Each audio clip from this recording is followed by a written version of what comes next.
Hello everyone, I'm what's called a medical statistician. A medical statistician uses maths to answer medically important questions. For example, will this treatment work? What dose might be best for this patient? And will this patient have any side effects from the medication, for example?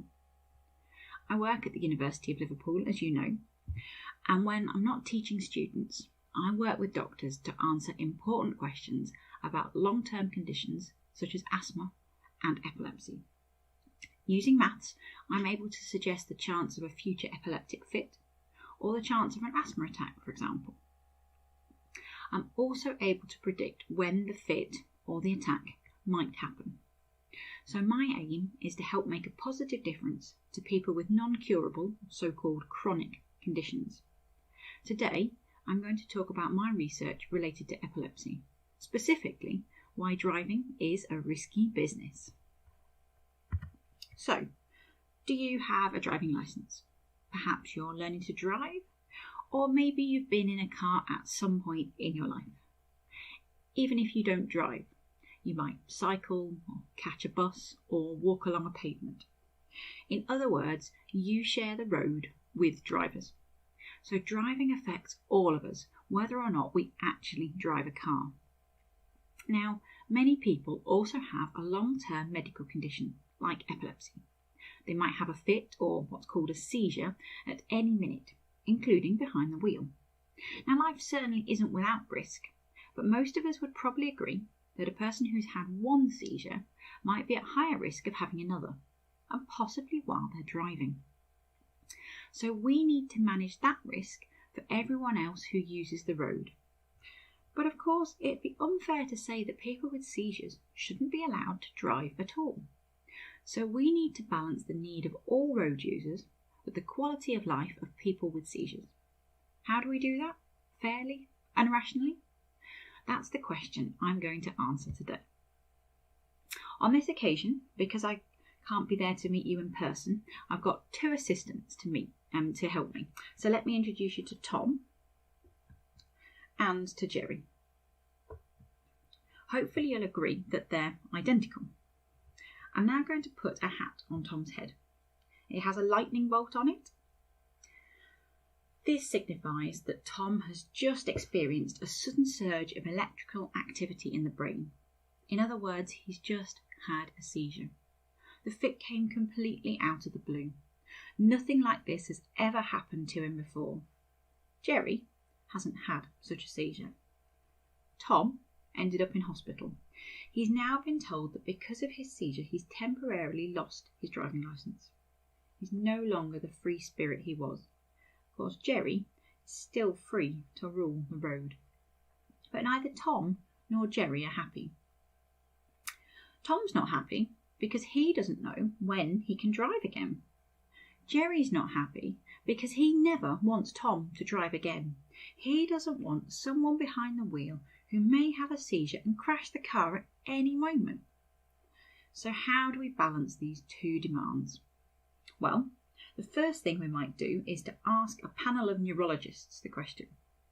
A neurologist is a doctor who specialises in conditions that affect the central nervous system, so conditions that affect the brain and the spinal cord.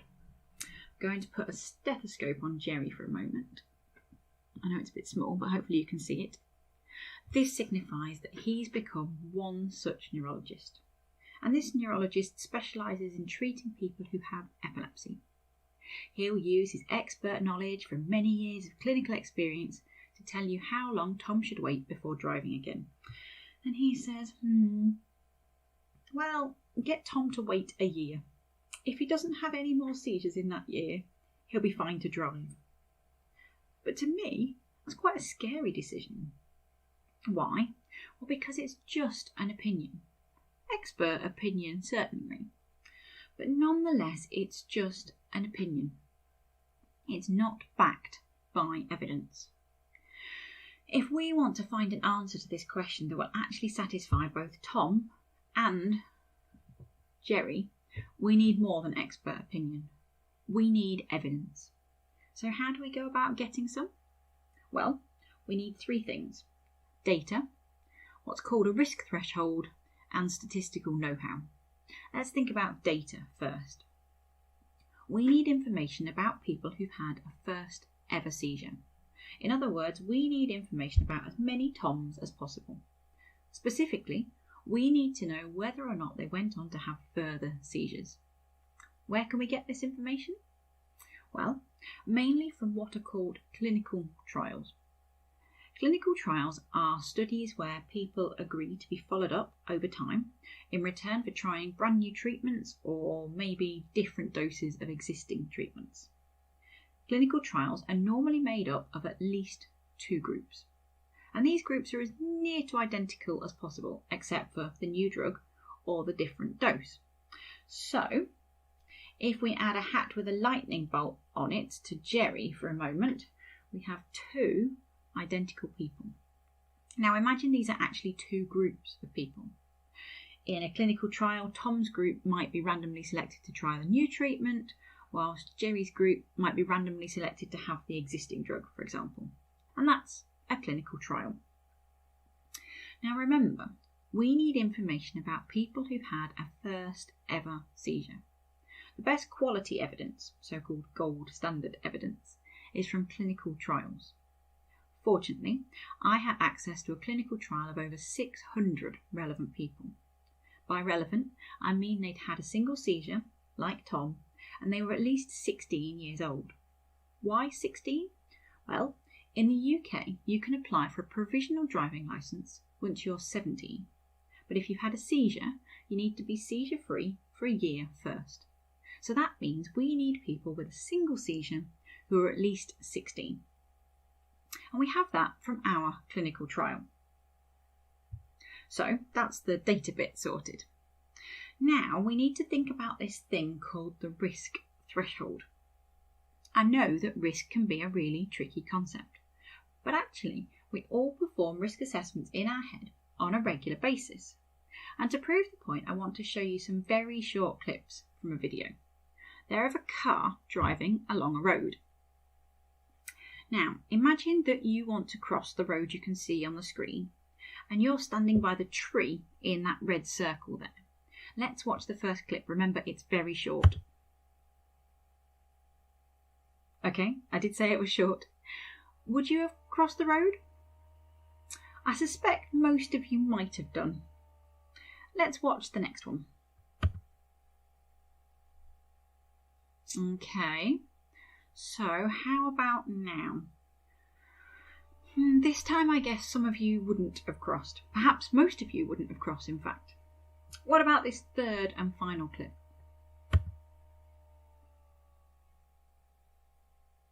Okay. Dare I ask, would you have crossed? Hopefully not. So, what's going on? Well, when I showed you the videos and asked you whether you'd cross, consciously or unconsciously, you estimated the chance of crossing the road without being hit by the car. You weighed up the speed of the car and the distance it was away from you. When the car was far away or very near, it was a fairly easy decision. But when the car was getting nearer, the decision was a bit harder. So what we've just considered is the chance, or the risk, of safely crossing the road. Or, to put it another way, the risk of not being hit by the car whilst crossing the road. So going back to Tom and Jerry, we need to decide a similar thing. At what point in Tom's life, after having a seizure, is the risk of him having another seizure unacceptably high? Or, put another way, what level of risk of Tom having a seizure is too dangerous? We call this the risk threshold. What's the risk threshold for Tom? Well, it's the level of risk of a seizure that's socially acceptable. And what's socially acceptable? Well, the Driver and Vehicle Licensing Agency, the DVLA, where you get your driving licences from, think it should be the same as the risk of a newly qualified driver having an accident in their first year behind the wheel. And what's that? Believe it or not, it's 20%. So 20 out of 100, or 1 in 5. So out of the 140 of you watching this morning, 28 of you might have had a crash of some sort in your first year as a newly qualified driver. And if you'd all had a first seizure like Tom, the DVLA are happy for 28 of you to potentially have another seizure whilst being allowed to drive. Scary thought. Okay, so let's check where we're up to. We're putting evidence together to work out how long Tom should stop driving for following his first ever fit. We need an answer that balances Tom's desperation to get back behind the wheel with Jerry's desire for safe roads. And to get a good answer, we need evidence. Evidence comes from the three important things I mentioned: data, risk threshold, and statistical know-how. So data, check. Risk threshold, check. Next up, statistical know-how. And that's where, as a medical statistician, I come in. Now, the first thing I do when I start an analysis is to work out what the question is. It sounds simple, but often that's the trickiest part of the process, and this example is certainly no exception. In words, we want to know how long Tom should stop driving for to ensure that his risk of another seizure in the next 12 months is less than the DVLA's 20% risk threshold. Complicated. So let's draw it. I always find that helpful. Let's think about a timeline. It starts when Tom had his one and so far only seizure. We need to work out how long to make the first part of the line, so the probability of a seizure in the next 12 months of the timeline is less than or equal to 20%. The right-hand part of the picture is fixed. The DVLA always need the risk of a seizure in the next 12 months to be less than 20%. And now we're getting somewhere, because we can work out the probability of a seizure in the next 12 months for any period of seizure freedom, i.e. for any duration of the left-hand side of the line. And to use that, we use what are called conditional probabilities. Now, I'm sure you're all very familiar with these. Am I going to say tree diagrams, socks in a drawer, balls in a bag? I'm sure these are all ringing bells. But even if you don't remember them, or if you need a quick reminder, conditional probabilities let us work out the probability of an event given a previous one. So I'm going to move Tom and Jerry out of the way a moment and instead replace it with a bowl. I'm going to put 5 orange balls and 5 white ones into it. So I've got 1, 2, 3, 4, 5 orange balls and 1, 2, 3, 4 and 5 white balls. Give them a bit of a stir. Okay, so if I pick out one ball at random, there's a 50-50 chance that it'll be orange. So let's see. Going to pick a ball out without looking. It's orange. I'm going to move it out of the way so I don't drop it now. So given I've picked out an orange ball, there are now only 4 orange balls left in the bowl. So the chance of the next ball being orange is now 4 out of the 9 remaining balls. In other words, I've accounted for the fact that the first ball was an orange one. I've put a tree diagram on screen in case that's helpful. So to just talk you through it, at the start 5 out of the 10 balls were orange and 5 out of the 10 balls were white. So there was a 1 in 2 chance, 50-50 chance of either colour ball. But once I'd picked out the orange ball, there were only 9 balls left, 4 of which were orange and 5 of which were white. So we had probabilities of 4/9 of picking a second orange ball. If I'd have picked a white ball, then I'd have had a 5/9 chance of picking an orange ball next. So we have data, we have the risk threshold, and now we have the statistical know-how. The last piece of the jigsaw is the question mark on my timeline. What time off driving should we think about? Remember the expert neurologist from earlier? I'll just bring him back in. There we go, Jerry. Have a stethoscope in a moment to signify that you're a neurologist.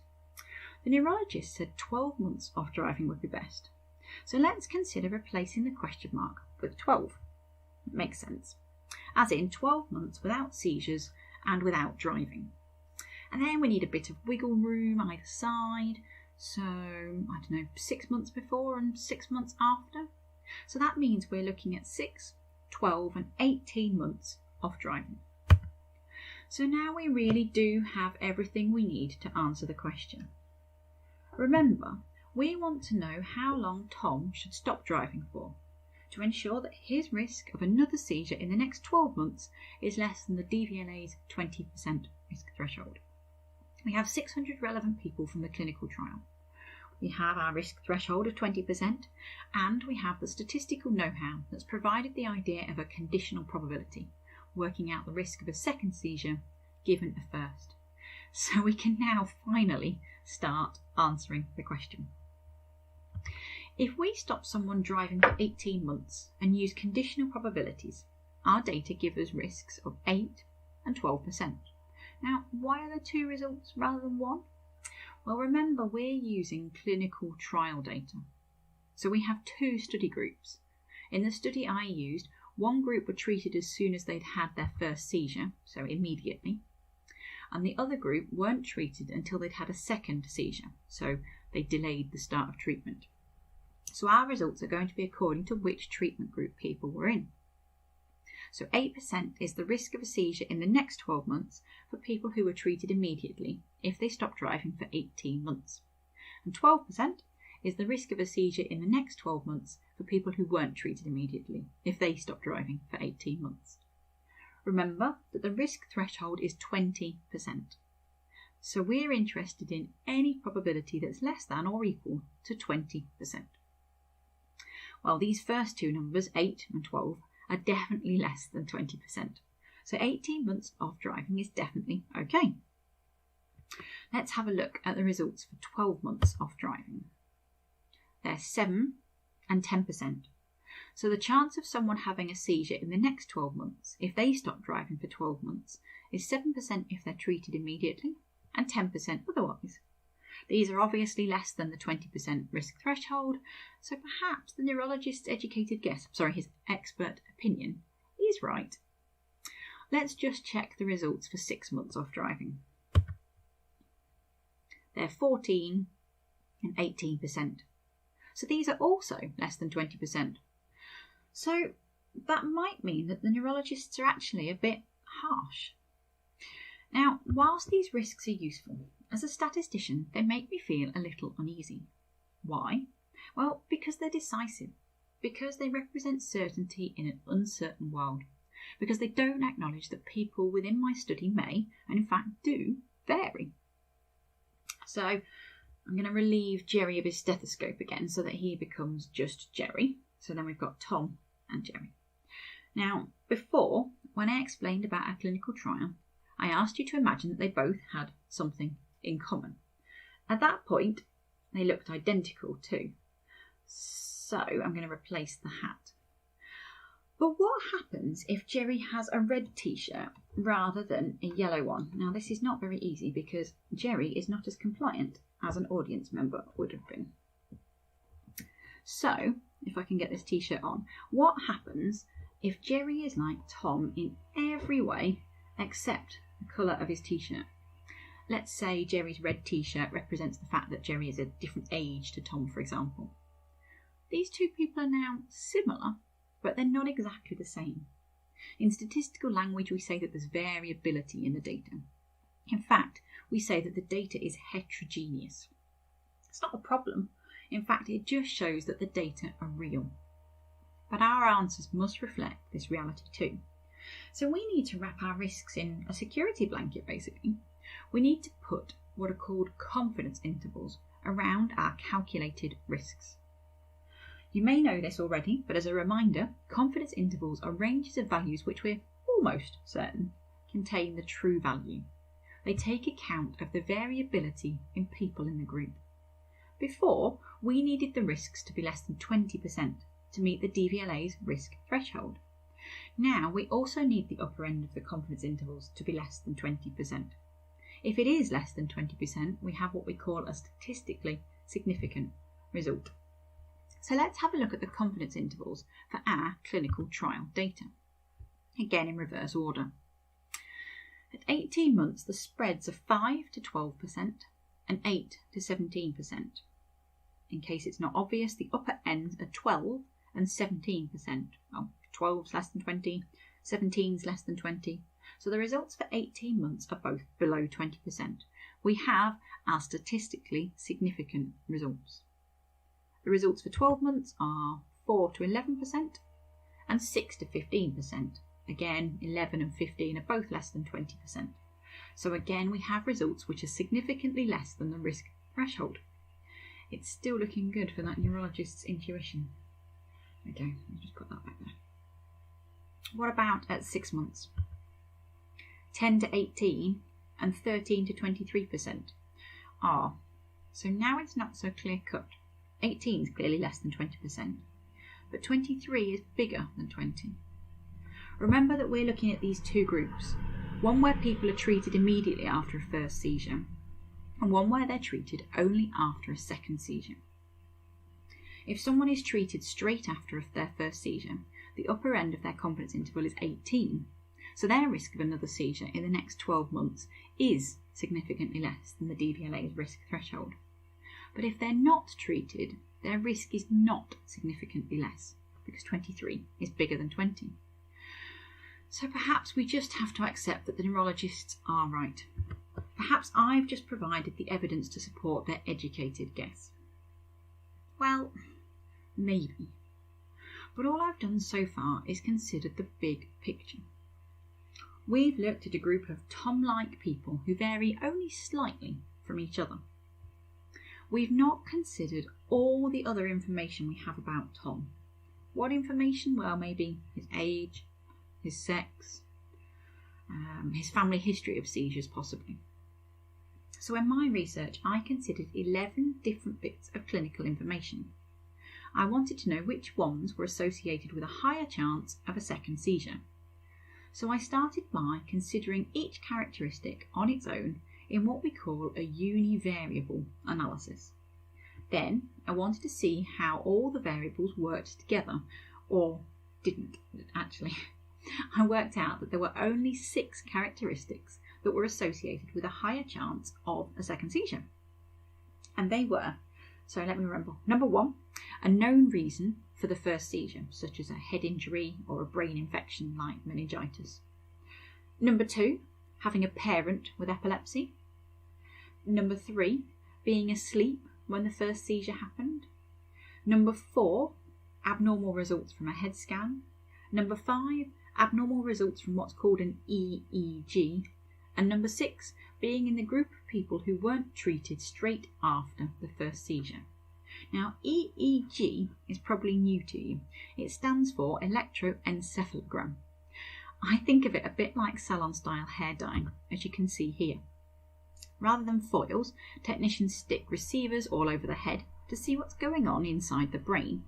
Patients then have to sit still for several hours, obviously not under hairdryers, but attached to a machine whilst the brain activity is recorded.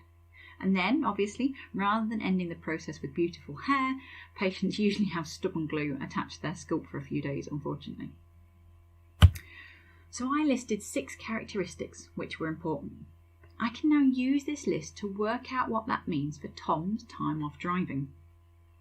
Imagine that we know Tom's first seizure was caused by a head injury. So I'm going to show this by wrapping his head in a bandage. Just about, and there we go. Let's also imagine that his mother has epilepsy.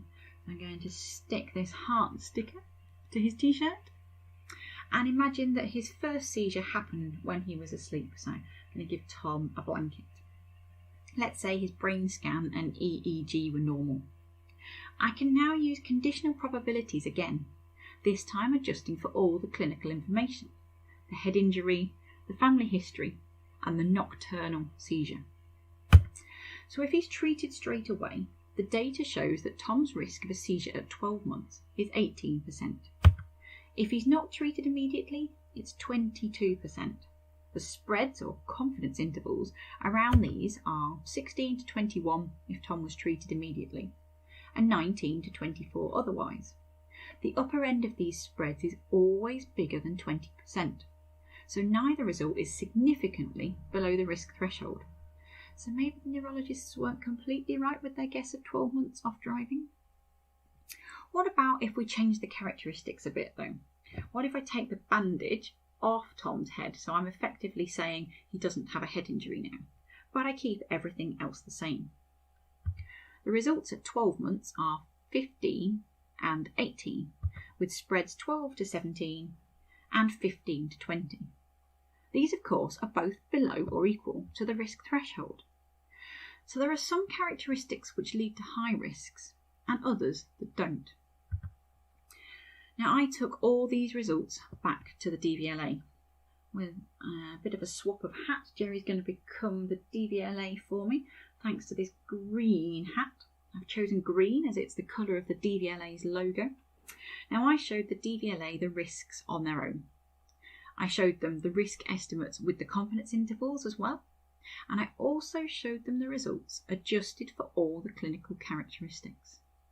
They then scratched their heads a lot, I'll admit. How should they use all this information to make a policy? They initially asked me what I thought they should do, which was quite nice, to be honest. I said, well, as a statistician, what I'd like you to do is to use the model I've built to calculate personalised risk estimates for each individual. And then you should base your decisions on the spread of the risks, not just the point estimates. The DVLA then said, oh, hang on, that's too complicated. We'll never get through all the applications we receive. It already takes us months as it is. But we will talk it over with neurologists just to double check. Quick costume change here. The neurologist said, great work, but we can't base a policy on patient-reported information. They might not tell us the truth. In fact, patients might tell us what they think will get them driving quicker. And on top of that, doctors might start treating people who don't need treatment just so that their patients can drive sooner.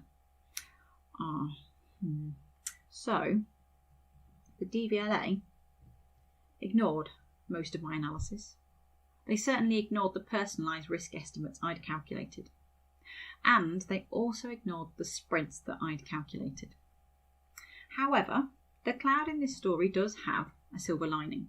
Not for me as a medical statistician, but for Tom. I'm just going to relieve him of his blanket and his sticker for a moment. So we're back to the Tom we saw at the start. As the DVLA based their policy on just the risk estimates, they actually reduced the time off driving. They reduced it from 12 to 6 months. Why? Well, think back to the table on screen. I'm going to remove the spreads because the DVLA said they didn't want to know about those. Remember, I'd shown that the risk of a second seizure in the first 6 months was 14 or 18%, depending on treatment policy, both of which were less than the 20% risk threshold. So Tom's ecstatic. Thanks to my work, he can now drive in 6 months' time rather than the original 12 months' time. And it's not just Tom. It's all the people that Tom represents. Anyone with a first ever seizure. And it's not just in the UK either. I'm going to swap Jerry's green hat for a blue one. This is going to represent the EU. The EU was so interested in my work that they changed their guidelines too. They reduced their time off driving following a first ever seizure to 6 months to match the UK. Now, not only is Tom ecstatic, but all his European equivalents are too. But what about Jerry? So let's remove the hat and the red t-shirt. Remember Jerry? He's never had a seizure and wants the roads to be as safe as possible. Well, to be honest, he's a bit worried. He knows that with the new policy, people are going to be driving even though some of them have a much higher chance of a seizure than the 20% risk threshold. And I admit that worries me too. But on average, the risk of Tom having a seizure in the next year is only as great as a newly qualified driver having a crash. And that keeps Jerry and me pretty happy. At this point, I should say that the data I've been using to work out the policy isn't actually data about seizures behind the wheel. It's about seizures in general. So that could be seizures at home, could be seizures at work, or it could be even seizures in bed.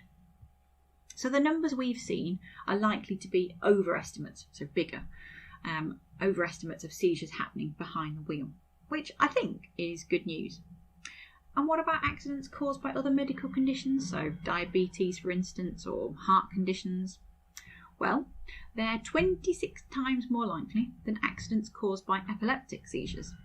So more good news for Jerry and I, if you can call it that. Okay, so far I've talked a lot about a first ever seizure, but I've also informed 3 other seizure-related driving policies. So let's fast forward a couple of years. Tom's single seizure became multiple seizures, he was diagnosed with epilepsy, and he started medication. After a while, his seizures stopped thanks to this treatment. Until today, for example. So how long does he now have to stop driving for? Well, 12 months according to my analysis as a medical statistician, and that's actually in agreement with the existing UK and EU policies. But now the policies are informed by evidence, not just by expert opinion. Fast forward another few years, Tom's seizures stopped once again thanks to his medication, and then Tom and his doctor decided to stop the medication. Often that's because of side effects. So the DVLA told Tom to stop driving for 6 months. The EU agreed. But my analysis suggests that just 3 months off driving is enough. So the policymakers are now thinking about this, or they were before Brexit and a global pandemic. And if Tom has a seizure after stopping his treatment, my work says 6 months would be enough. Currently, the DVLA say stop driving for 12 months, but to me that's too harsh. The EU, on the other hand, say 3 months is fine, but according to my analysis, I say that that's too lenient. So again, the policymakers are, or should that be, were, thinking about it. So today, I've talked about 4 different seizure-related scenarios. First ever seizure, seizure despite well-controlled epilepsy, withdrawing anti-epileptic medication, and seizure following withdrawal of anti-epileptic medication. All 4 analyses have informed or are currently informing both UK and EU driving policy. These policies for seizure-related time off driving are now informed by evidence, and that's how all policy should be informed. My concern is that other policies aren't informed by evidence. They're still based on expert opinion. So that's where I want to go next with my analyses. Time off driving for medical conditions such as diabetes or heart conditions, so cardiology. Wouldn't it be great if policies were always based on sound evidence? As clinicians, statisticians and the general public, we need to keep reminding policymakers of that. Driving regulations for people with seizures are now informed by evidence, and that's how all policies should be informed. So, if a particular public policy matters to you, I urge you to look for the evidence to support it. And if you can't find it, challenge the policy and the policymakers. Thank you very much.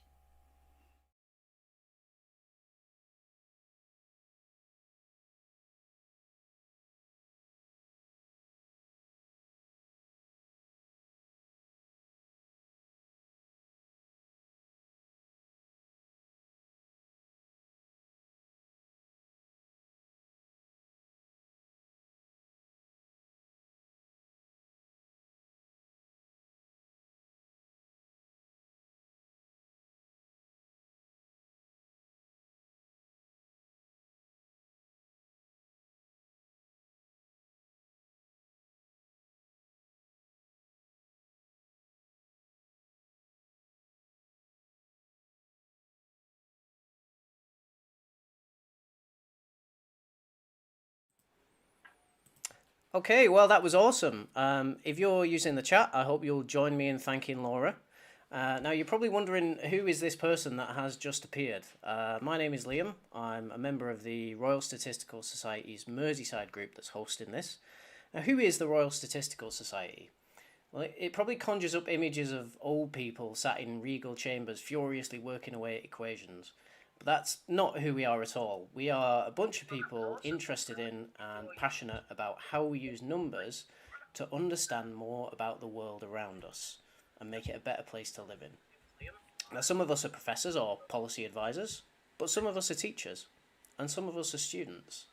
And being part of the Royal Statistical Society gets you access to interesting talks, learning materials, training, and also networking through the Young Statisticians section. So if you're curious to find out more about what we do, including info about free e-membership for teachers and students, we've got a link in the video description below. But anyway, I am here to ask Laura some of your questions. So are you ready there, Laura? Yes. Yep, fab. Okay, I'm actually going to start with one of my own. So you mentioned that it can be difficult to get these personalised risk predictions if you're asking patients to report their own information. Yes. Would this work for somewhere like Scotland, where they keep really good digital health records for everyone? Yes, so it's potentially an avenue to explore. There's obviously some really big issues with patient consent, because this isn't just about getting overall information about how a population are. This is a personalised risk estimate and a personalised decision whether or not you can drive. So there are definitely some ethical issues to work on. But as we move into better and better technology, we are able to use captured information much more successfully. So whilst epilepsy is part of this talk, I'm also involved in asthma, and we can get information from mobile phone maps to say how much walking or exercise somebody's done, from smart inhalers to say whether somebody's taken their medication. So we are definitely moving towards personalised medicine of that variety, but we've got to deal with the ethics very carefully before that. Right, that makes total sense. So if I look at the most popular questions from the chat, first one is, why were the risks of seizure lower at 12 months off driving than 18 months? Wow, if that's the most popular question, we've got some beady-eyed people watching on this. So it's all to do with the amount of data that we have. So we didn't have that much data on people who had got data on 18-month follow-up. So the spreads, the confidence intervals are very wide. And so those estimates are not very accurate, which is why they appear to be lower. Right, okay. So it's just an anomaly of the data. It's one of these things with stats. Right, so. Okay, our next question is, what do you think is the best way to present risks to people in a survey? Oh, wow. Okay, so that question can have multiple meanings, but I guess if we're talking about voting on whether we think a risk is too high or too low, then it's often useful to convert the risk beyond a percentage but into number of people. So I talked about a 20% risk threshold, which is the equivalent of 1 in 5. But often it can be useful to have an image of 5 sick men and colour one of them differently to the other 4, for example. And if you're lucky enough to be doing a survey online, if you can have flashing images, being mindful of people who have got photosensitive epilepsy, but images that change a lot, a GIF, for example, then you could be able to do it where the one individual that was a different colour to the other 4 randomly changes, because just because we say there's a 1 in 5 chance, unfortunately, we're not able to say it's that one person. We can say that it's only one of these. So we'd ideally like an image that flashed where there was a different one individual coloured in each time. Okay, cool. We've got another question here. Would those rules apply to people who drive for a living? So yes. So I've talked a lot about driving, but I'm talking about Group 2 driving licence holders. Now, Group 2 licence holders are probably the vast majority of people. Certainly, they're going to be the majority of people listening today, and they're people who drive a car. If you've got a Group 1 driving licence, so you might drive a bus, an ambulance, an HGV, then the rules are very different. The 20% risk threshold is replaced with a 2% risk threshold. And also, on top of that, you have to have been free from medication for 5 years, which means you have to have been free from seizures for long enough to have stopped taking medication and then wait for another 5 years to be allowed to drive again. That sounds a lot, but I guess it makes sense if if your occupation means that you have to drive a lot every day. Yeah, so unfortunately, a diagnosis of something seizure related when you drive for a living usually means you have to change your career, which is a real shame. But as you say, it's unfortunately necessary.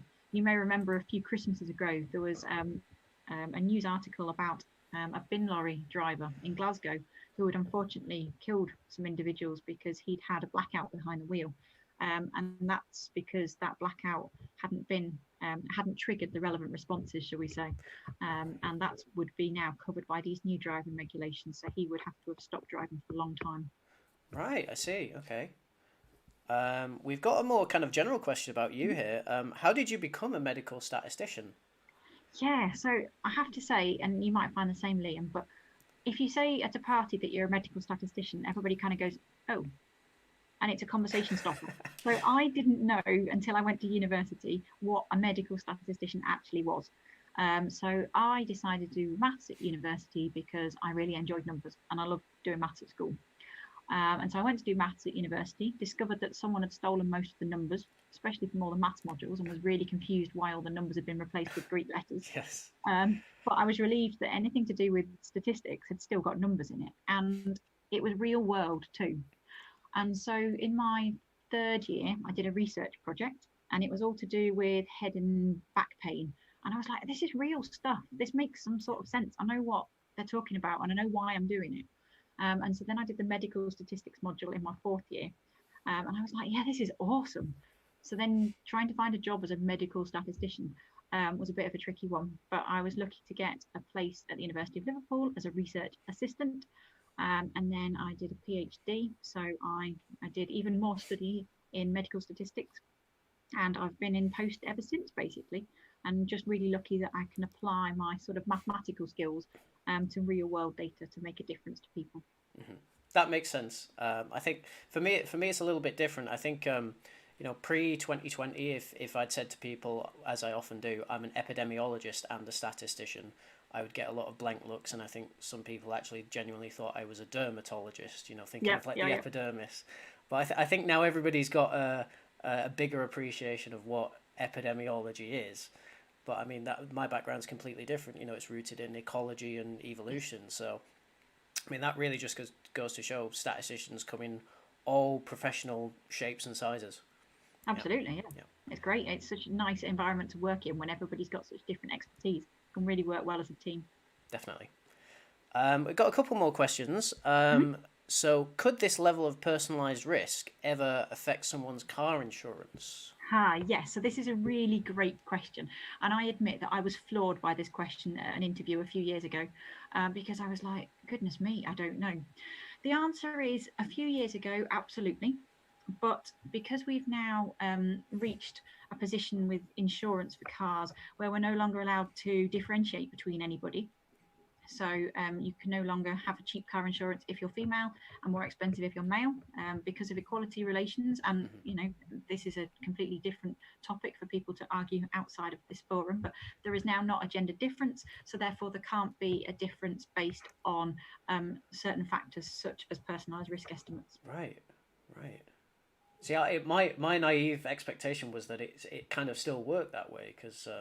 I mean, for a lot of our audience, they might not be at this stage yet, but when you sign up for car insurance, you have to give so many details. Yeah, absolutely. But they're now not allowed to distinguish between men and women. There are other factors that obviously influence it. So, for example, your past history of accidents. Yep. If you're accident prone, then it's going to be more expensive. The car is the most influential factor, and your postcode. Right. Interesting. Something to think about there. And we've got one last question. Are you involved in driving regulations for any other conditions? So not yet. I'd like to be, but currently I'm not. There's some talk about getting involved, as I mentioned, in diabetes research, but we're not having difficulties, but it's very challenging to find the perfect data set. And so we're kind of working hard to find the best data set to answer that question. Similarly in cardiology, we've got the data set, but we're now in the process of cleaning it. And that's not a short job. But once that data set's clean, we're hoping to do some work on cardiology, so heart-related outcomes. Cool. Well, it definitely sounds like you've got your work cut out for you. Keeps you busy. Yeah. I think that's probably a good place to close. So let's all thank Laura once again for a brilliant talk. And thank you for joining us today. Thank you.